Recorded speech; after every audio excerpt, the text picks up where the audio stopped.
Hello everyone, today we will talk about the metabolism of the purine salvage, and later in the lecture we will also talk about the Lesch-Nyhan syndrome.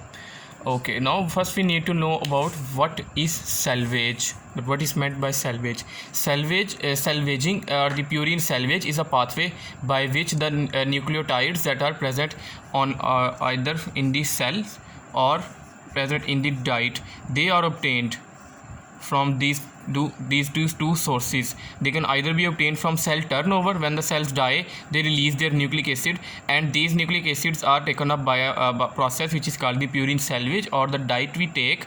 These diets will also contain the nucleic acids. They are digested, and these nucleic acids are absorbed, and then they are metabolized. This pathway is called the purine salvage pathway, and in this way pyrimidines are also salvaged. We will talk about them later.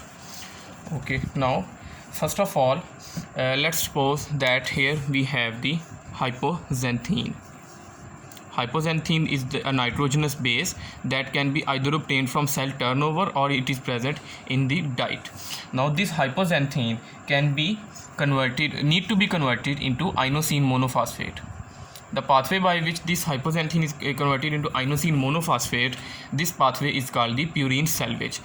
In the purine synthesis, we synthesize the hypoxanthine, and then this inosine monophosphate is produced. But in the purine salvage, the hypoxanthine is always present. We only need to add the phosphoribosyl pyrophosphate into it, rather the ribose 5-phosphate into it. The phosphoribosyl pyrophosphate will act as a source of the ribose 5-phosphate, and the pyrophosphate will be released, and the hypoxanthine will be incorporated into ribose 5-phosphate to form the IMP. This IMP can be metabolized to the ADP and AMP and GMP. Okay, so let's suppose that the second compound here we have is the guanine. Now the guanine can also be converted into guanosine monophosphate.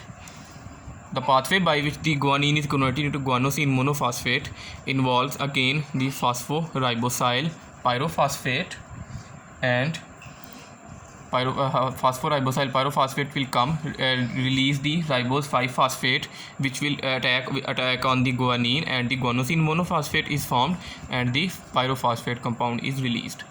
Both of these processes, the salvage of the hypoxanthine and the salvage of the guanine, employ a single enzyme which is called the HGPRT.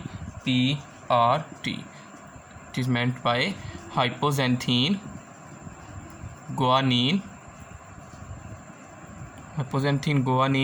phosphoribosyl transferase. Hypoxanthine guanine phosphoribosyl transferase. This enzyme, the name of this enzyme is very important, and the importance of this enzyme will be seen when we will study the Lesch-Nyhan syndrome. Okay, now let's talk about the salvage of some other nucleic acids. Some other nucleotide bases. There is another base which is called the adenine. This can also be converted into adenosine monophosphate, and here the phosphoribosyl pyrophosphate will come, and the inorganic phosphate is removed, and the ribose phosphate is added to the adenine to form the adenosine monophosphate. The enzyme here will be adenylate phosphoribosyl transferase.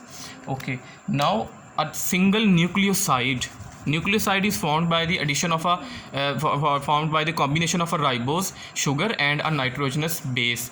A single nucleoside, adenosine, a single nucleoside can be salvaged, and it is called the adenosine.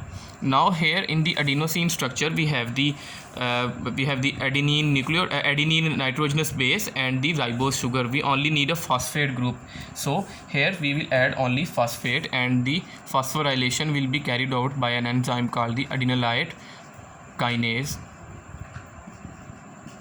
You need to remember that the adenosine is the only nucleoside that is salvaged, and it is converted into adenosine monophosphate.